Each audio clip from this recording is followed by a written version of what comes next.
Three, two, one. Here we go! Welcome to ASD Market Week's YouTube series, Retail Revelations, Inside the Deal. This episode is brought to you by our sponsor and partner, Cole Imports and Closeouts.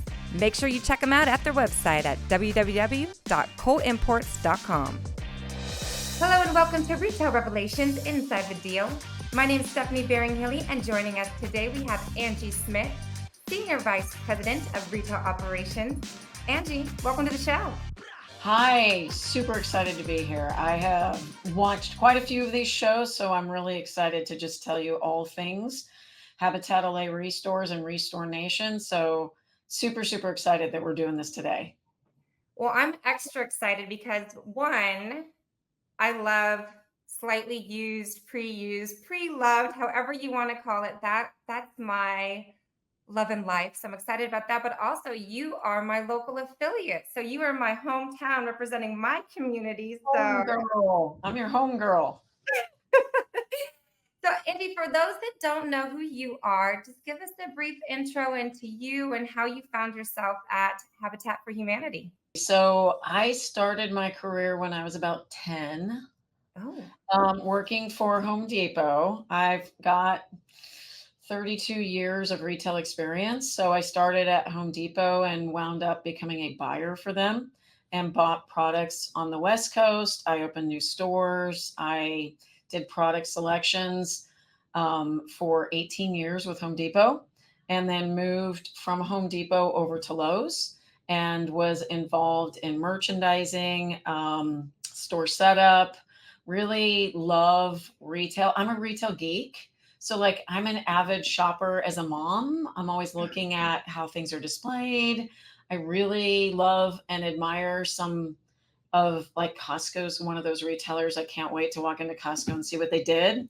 So just at the core of who I am is this retail geek that likes to watch the markets and understand where retail's going and then really figure out how to move the levers. You know, my relationship with Habitat for Humanity of Greater Los Angeles started with their women build. They do a women build and power women power tools out here. So would love, Stephanie, to get you out there since you're my homegirl one of these times.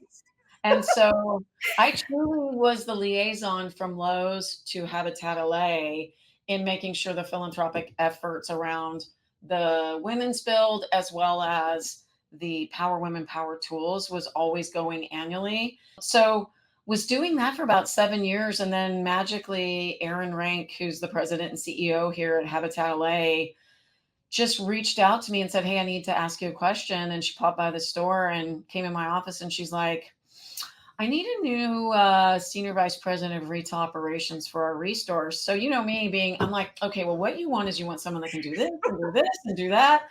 And then she starts to write. And then she just looks at me and she goes, "Well, I was thinking of you." And I love the mission of Habitat. So every time I went to go do a build, I would tell my son, "Hey, I'm coming to do a build.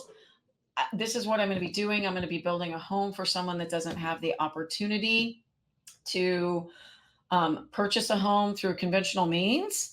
And he would just be like, "That's so awesome." And then I'd come home and I had a tool belt on and I was sweaty and hot. And he's like, "So, you know, being a single parent with a boy, I also loved how much he appreciated that part of what I did more so than I was a store manager or whatever role I was playing for Home Depot or Lowe's." And so it was not a hard decision for me to leave traditional retail and go into Habitat LA as their senior vice president of retail ops, overseeing the 3 restores here in LA and then launching e-commerce once I got here.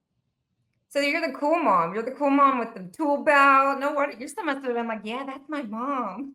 He's 12 now, so there's a lot less of that. But yes, he really, "You're going to build a house today?" "Yeah, this is what we do." And so he has that same heart where he really wants to do something better for the community. And then I think, it all made sense to me because when he was in 5th grade, he had to do a front page newspaper and talk about his life. Oh, And he was just working away and he's like, "Oh, I need to find some pictures."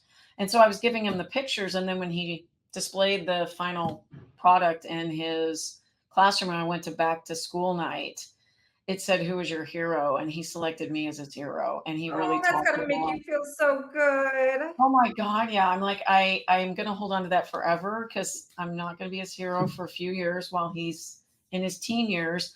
But Yeah. yeah, he was just like, I love the fact that she works hard to support the community. And then he ends with, "What are you doing in your community?" And I was like, "You go, son." So yeah, it was a very full circle moment. He gets it. It's so interesting, and I love that he said community, and you guys have a tagline. I don't know if you call it a tagline, maybe it's a mission statement, but I found it on LinkedIn and I wanted to share it. It says, bringing people together to build homes, communities, and hope. And I love this because we need more of this in our world. So tell us a little bit more about, in terms of Habitat for Humanity, how are you rebuilding communities, empowering them to be better for tomorrow? Yeah, I think the biggest thing is there's a lot of people that want to make a difference, Stephanie, and they don't know how, and they don't know if they're one person. What can I do? And so that's where the bringing people together to build communities, homes, community, and hope comes from, is because, at the end of the day, it doesn't take someone with a lot of money donating to us, although we would take that any day. And our customers that shop at the restores, so all of the proceeds from our restores go to funding the mission. But at the end of the day, we really see this opportunity where one individual's like, "I want to go make a difference." Well, we're going to bring that individual together with a lot of other individuals, put them on a build site, put them in a restore, get them out to a playhouse build, do one of the many things we have for them to be able to engage. And then when they're at a build site is when you get to, like, if you're framing up a house, you get to write a message on the 2x4, the studs. And it's like that moment of, I just wrote on the stud, congratulations on your home. And then really, I think where I fell in love with the organization, and I think this is a big connection point, is the stories from our partner Yep. families. The majority of those folks that were making partner families would not be able to conventionally afford a home loan. And we're working really hard to take those folks and say, a home becomes intergenerational wealth for a family.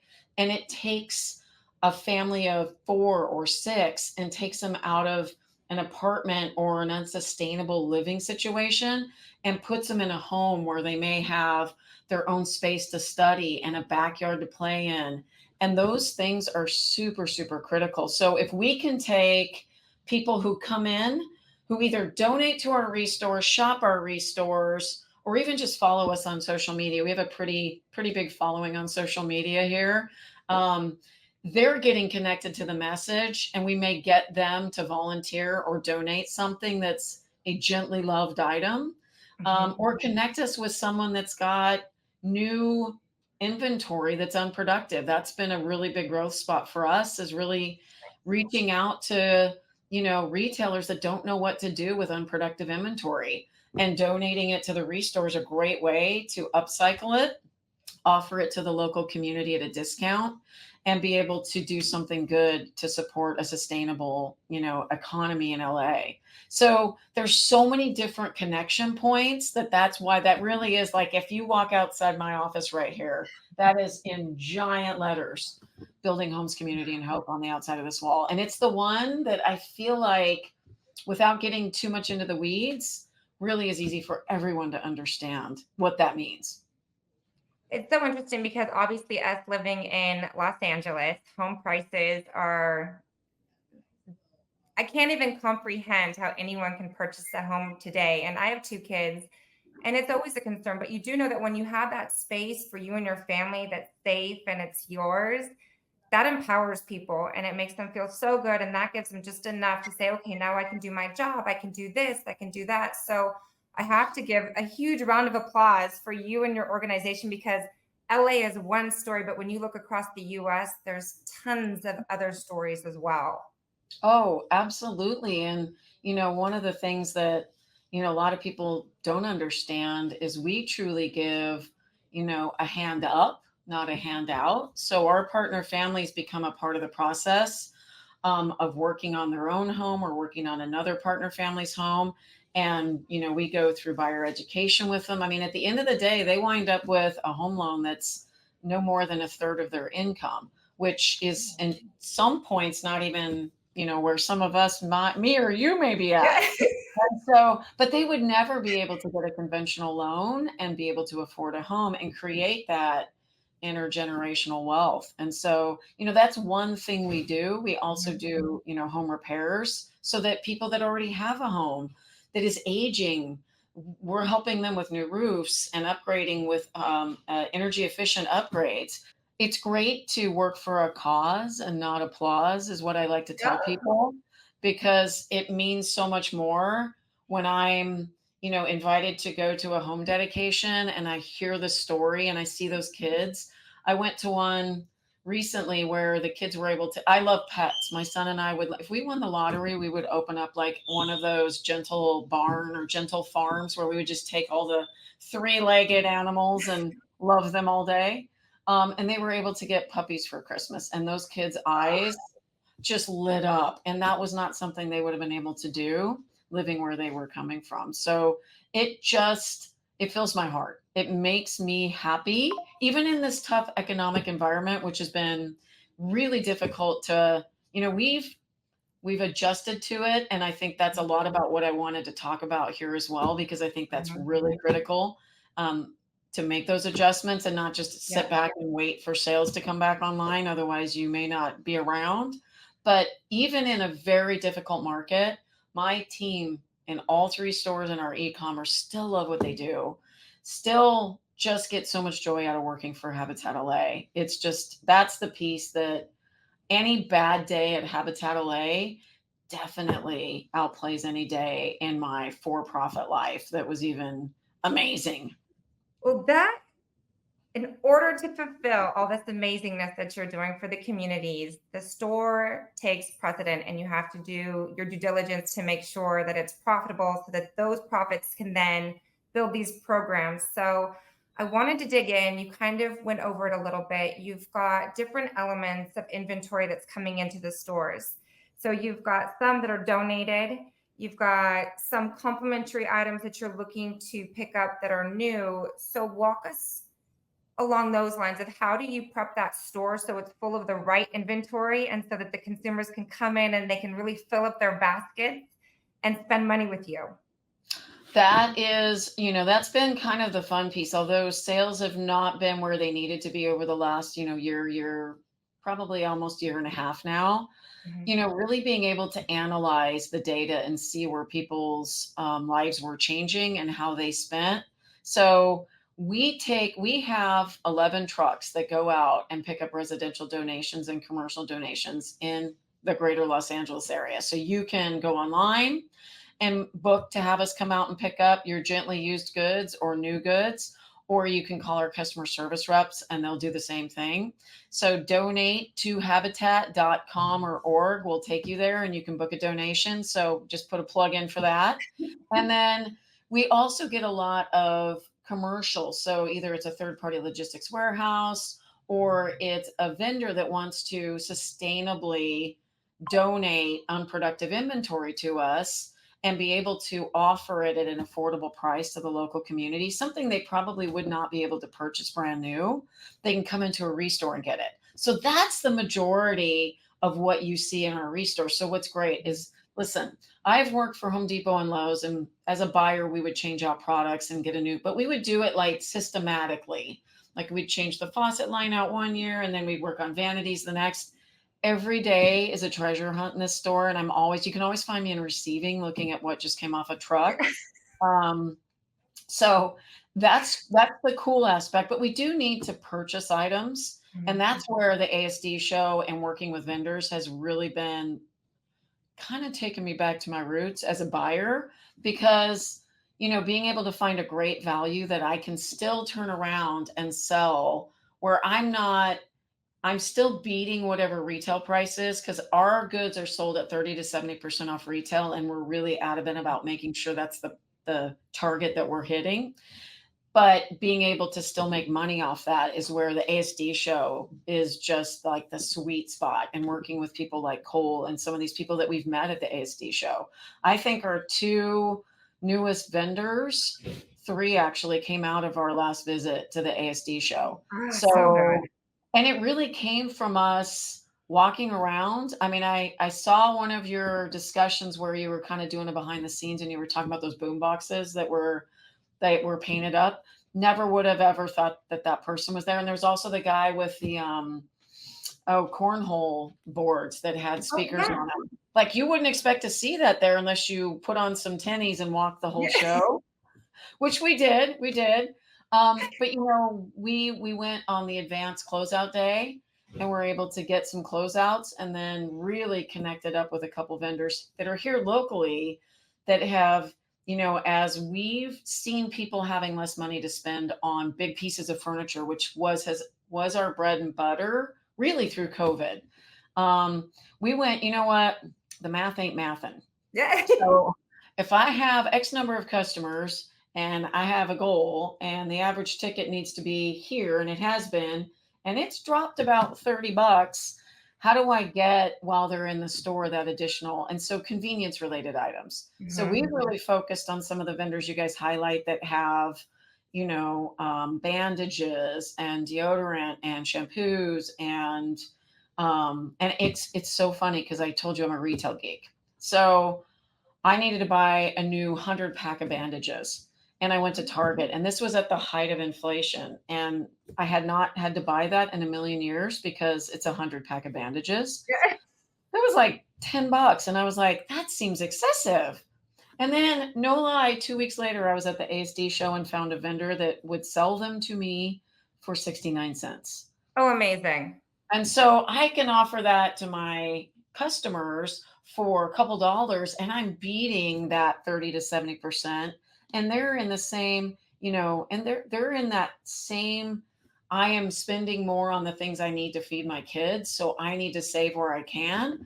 And so we've added a whole line of really like $10 and less items to our mix that while you're in the store, because I can't just make new customers appear. So we've been focusing around getting more people to know what a Mhm. restore is and how it's connected to Habitat LA's mission, and B, to come visit one. So that takes more time. But while I already have X number of customers in, if I can get more in each one of their baskets, then it's a win. And that's really what I've been spending a lot of time talking to the other restores about is if you just sit back and wait for people to buy big furniture again, It's not we probably happening.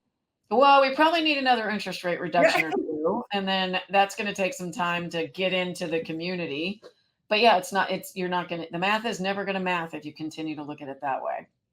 So it's so important. What you just said is happening all over, and people are very aware of what they're purchasing, and the price strategy is a component that's so important. So, for you, educating people on what Habitat for Humanity is, pulling them in, upsizing what they're coming out with and purchasing, it's so relevant to today. And I love that you pay attention to the data and that you're now instilling that knowledge to other groups outside of the greater Los Angeles area. So that's so important.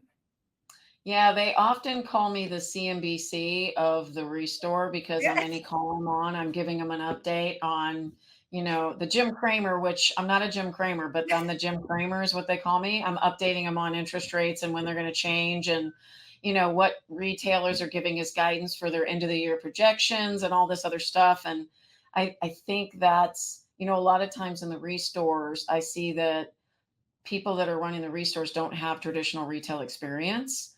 And that's where I feel very fortunate to have started when I was 10 and have the 30 plus years that I have because it allows me to, quickly adjust. And that's, tying this back to the ASD show.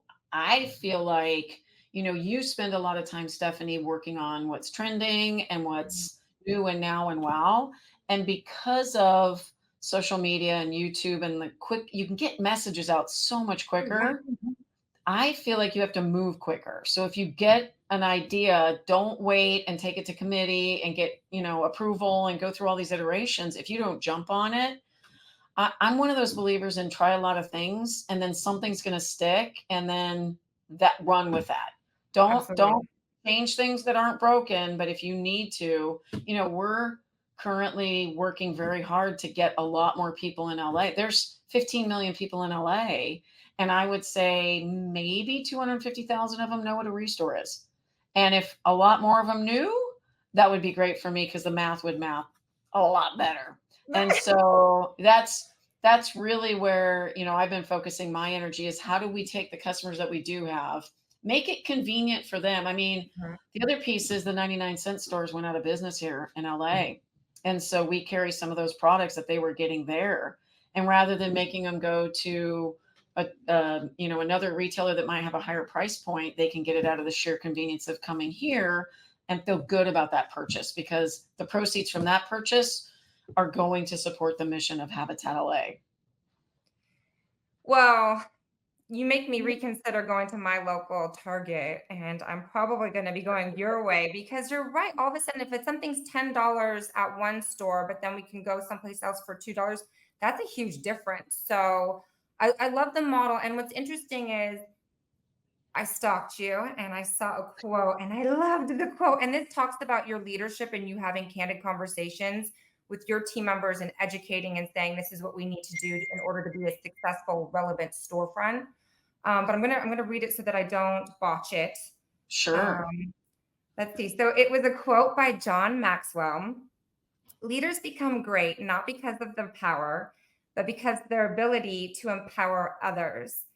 So I guess from a leadership perspective, how do you embody this and how do you live this every day to day?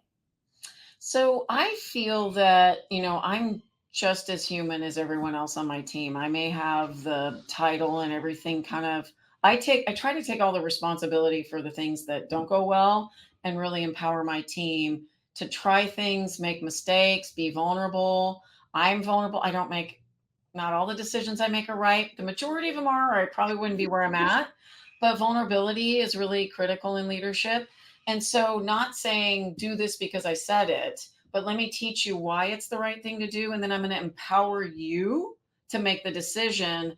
You don't need to always be looking back at me to go, can I do this? Can I do this? So, if I teach you the right principles, so I spend a lot of time with my store leaders and my senior leadership team focusing on them being able to get better than I ever will be at what they're doing for me so that they have confidence in what they're doing and empowering them to make decisions. And if they make a mistake, as long as they're honest about it and they learn from it, I'm in.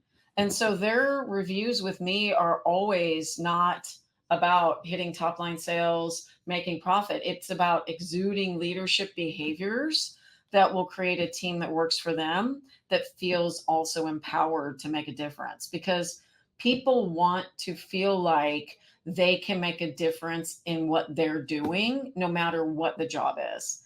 And so, it's been a real difficult year financially for us. But one of the things that I wrote in my own review and my self evaluation that I was really proud of was that the engagement level of my team never really dipped. Even though we weren't talking about, wow, we blew the numbers away and what a great month, we were celebrating the little wins. If somebody that normally is uncomfortable selling something jumped out of their comfort zone and sold an entire vignette of furniture or attached an appliance to something, like we made a big deal out of that. And so really the leadership component to me is so much more critical. And I hope that everybody that I lead becomes a way better leader than me.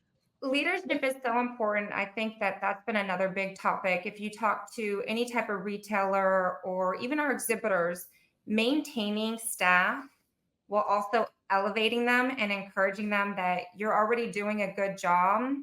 Keep going forward. There's more to your story. And so we're going to Um, continually invest in you, but you can only invest in an employee to a certain level. At some point, they have to own it and say, I want more and I'm willing to get down and dirty and I'm willing to make mistakes because it's okay. I've got the support from leadership that said, that's not my concern. We can fix that. But I do want you to keep developing and trying. So I think what you have noted, I want to broadcast it all over because it's so important. And there's some people who they don't know how to communicate that I'm scared. I'm scared for that next step within my career. But if you help support me, I'm going to be incredibly good.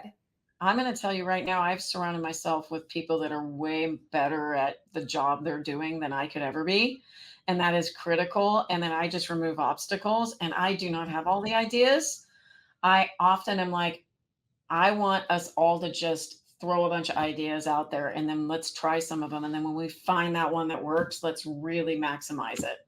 So yeah, I think that helps, with the younger generations that are, applying for these entry level positions like we have in our stores. They need to be connected to in a different way.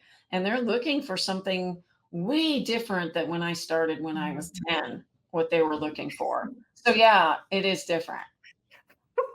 So I have to ask then, so leaders, experience help mold leaders. And you said that you worked at Home Depot, you also worked at Lowe's.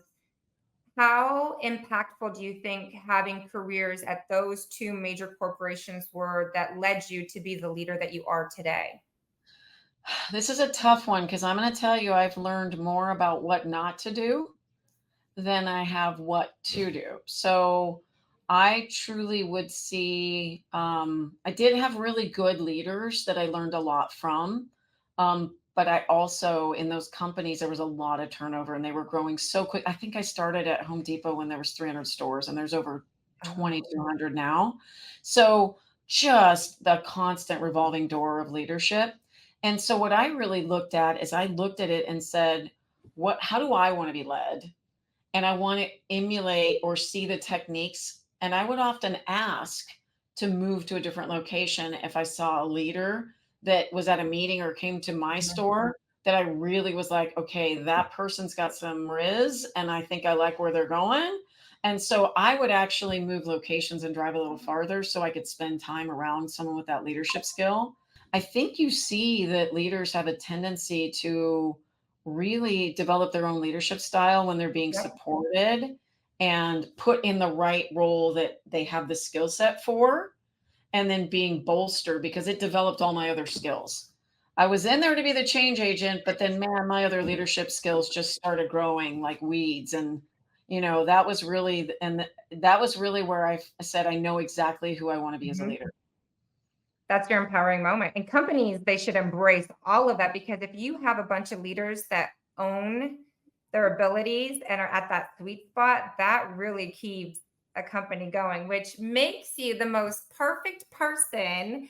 So I'm surprised you were able to join me on this interview because I know that there's a very large event that's coming up. You are responsible, you and your team. You're going to be bringing a lot of affiliate groups out to the Los Angeles area. Tell us a little bit more about the large Restore Symposium that's happening in November. Sure. So, Restore Nation, as I like to call it, has had a large Restore Symposium. This is the 8th annual one. We had a 2-year break for COVID, so we'll just Okay. throw that out there. But this is the 8th annual one, and I've been in Habitat LA going on 6 years, and I've been asked a couple years in a row to host it. And I decided before Austin, which happened last year in September, I think we were there at this time last year.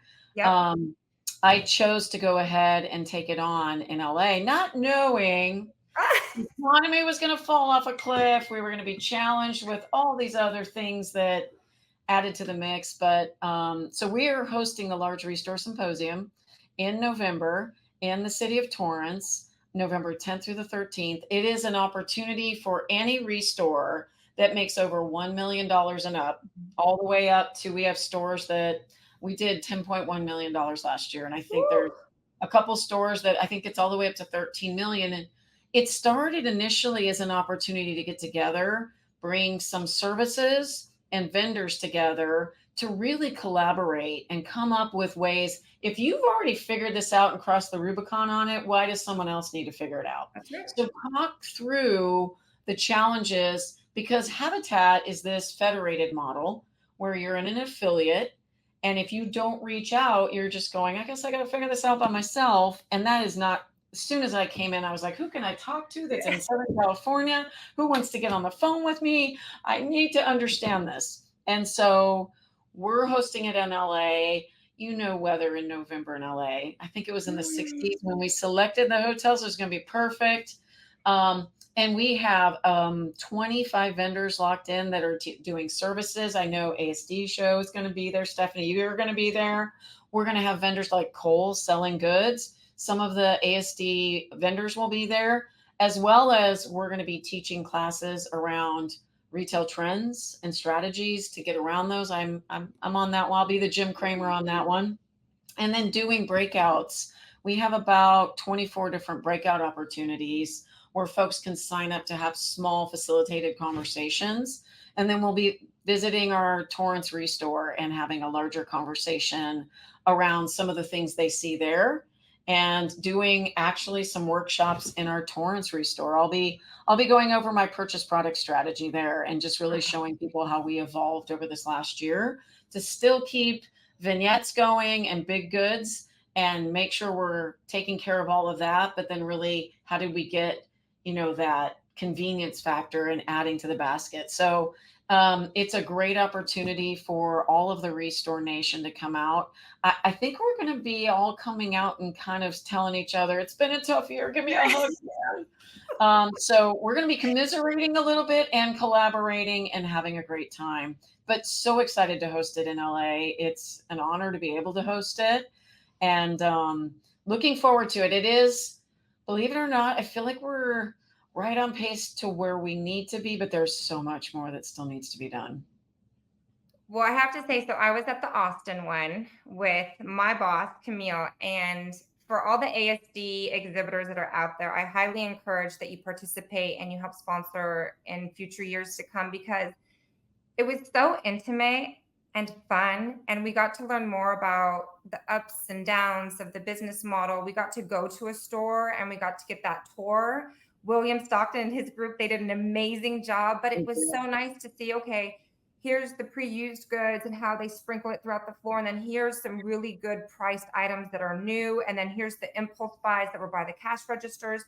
But it made it so that you felt like you were part of your community. Your group is very warm and friendly. And we even had the food truck, I think that was back there, and we were all eating together and it was hot. But I recommend, if you haven't been a part of the Habitat for Humanity, the symposium, definitely check it out. Angie will give you information. I would love to share information, but definitely worth it. Absolutely. It's an amazing opportunity to really be able to connect with. I mean, we have currently, I think, 35 states in attendance out of 50. And we have close to, I want to say right now, we're at close to 60 affiliates that'll be there. So it's, really putting it on was a lot more work than I thought it was going to be. And I have an amazing team. So please know it is not all me. It is truly my team that is doing the heavy lifting. But I think that, I'm excited to host it because I want to show people what we've done to evolve, because it was a very challenging year to add this to the plate, in addition to how are we going to try to get these stores in a more positive position. And we've had some, challenges around, reduction in workforce just to make that work, because there's really only a few metrics that you have the levers to pull on. But I will tell you, I am just going to be sitting in the back of the room smiling from ear to ear, because the plane is landing, hasn't landed, but it'll be landing. And I will just be so proud of everybody, because we have a fairly large steering committee that helps as well. And they have put their heart and soul into it. So I'm super excited.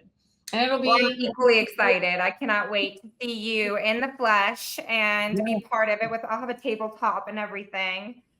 So I guess to wrap it up, I have a few more questions, and Okay. I really value your insight onto these two questions I'm going to pose. Okay. As we look into the future of the retail world, we've been talking a lot about secondhand and how that's influencing not just the Habitat for Humanity world, but also all of retail. So how do you see secondhand evolving and changing the retail industry?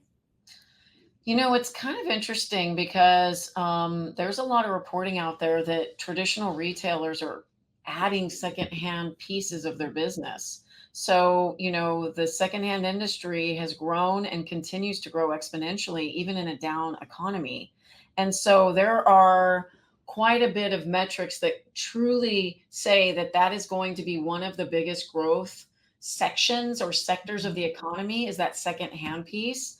So I feel like those that are coming of retail age, are going to already be used to that. And Mhm. that's a big difference than what I grew up with because it wasn't necessarily the case with how I was raised. But these kids that are coming up and the millennials and the Gen Zers and even the generation below them are going to see that that is a very viable piece of retail. And so it's just going to be in their DNA. We have a very robust social media and we're really big on Instagram. And so when I came on board, we had about, I think it was about 3,200 followers on Instagram and about the same on Facebook. And I came in and I'm like, we need to blow this up because Mhm. a lot of the younger generation is causal related. So they want to make sure that they leave a good mark on the planet. They do the right thing. They don't want to have a retail imprint that isn't positive. And so we were able to really target that younger demographic. And now we boast over 62,000 followers on Instagram. So it's Habitat LA Restores on Instagram. Check us out because we do. If you think about what a thrift conscious retailer has in the marketing department to spend, it's very minimal. Instagram affords us, we story every day from all three of our stores what's coming off the trucks and the best deals. And people engage. We have quite a bit of engagement in those stories, and they'll share the stories or they'll call the store and say, is this still available? So it's one of the best marketing tools for us. And then we're also able to tell them the sustainable story as well in there, or that you can donate to us and do the right thing for the sustainability factor of upcycling your goods if you're getting new furniture, you have used goods. So I will tell you that I think that you're going to see these three generations really that are below myself, which you're probably a part of one of them. Just it's going to be a part of what you see. So many traditional retailers are figuring out and working to see how do I create that component in my own space because this is big to the younger generation. I do feel that retail is going to move to where it is going to be, you will have an option if you are online or in store eventually to do one or both. There will be a gently used section, I believe, in most retailers. I think they need to test that out and they'll see that there's some viability there. 100% agree with you. And I love your social and I love seeing things like treasure hunting. And then it's, oh no, I got to get it before somebody else does. True story. I'm one of those mom slash wife where I'll see something on the street corner. I'm like, ooh, that looks good. And my husband and my kids are so embarrassed. But I feel like I'm teaching my generation, my kids, like, no, Yeah. this is good. I don't want it to go into the trash. And it's perfectly good. But going to a store like yours where there's so much opportunity for me to pull from and say, this is going to enhance my everyday at my household. And we need this. And I don't want to pay an arm and a leg for it. So I 100% agree. Which leads me to you keep it so cool. Remember, we talked about you being a cool mom. So, how do you stay so just composed? And what's your advice for everyone from day to day? What keeps you just going and staying happy and just cool under pressure? Well, I think I look at life and say, control what you can control. And if you try to control the things that you can't, all you do is frustrate yourself. And I've always had a philosophy. I will tell you, I'm a woman of stories. Oprah Winfrey had someone on her show, and there was a lady, and they were only showing like her face, and she was talking, and she was saying, yeah, the city, I was trying to make money for my kids. This was the only way I knew how to do it. She was smiling, she was talking, and then they went to a commercial break, and when they came back, Oprah reintroduced her, and she was actually laying on a gurney. She has no arms and no legs, and she was playing the synthesizer on the city's boardwalk with her tongue in an effort to earn money to provide for her family. And her husband was there and her kids were there. Had I not waited for the show to come back on, I would have thought she was the most energetic, upbeat, outgoing person. And so I make this phrase for myself, and I've kind of lived my life this way. I wake up every day with 2 arms and 2 legs. And I know what that means, but not everybody knows what that means. And so anything that's bugging me is kind of like water off a duck's back, because I have so much more of a leg up than a lot of people do. And so I try to say, if it's work and a job, that means it's going to be hard, but we can have fun doing it, right?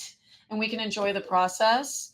And I'm definitely serious when I need to be, but I try to have fun more often, because if people enjoy coming to work and can have fun doing what they're doing, and it's celebratory in nature, and we're high-fiving, and as soon as I walk out of here, there'll be a woohoo. As soon as I walk out, if somebody sold something, and a high five, that really makes people feel good about what they're doing when it's recognized. I mean, there's a saying that, a lot of people want more money for the work they do, but you can probably slide a little piece of paper in between that and I want someone to tell me good job today, or I appreciate your efforts, because that goes a long way too. And so when you can't just hand out $100 bills left and right, just making sure everybody knows how much you appreciate them goes a lot farther. So that's really how I live my life, and loving what I do and getting to be a part of Habitat LA's. I mean, we call it a mission. So we have a shirt that says it's a mission, not a job.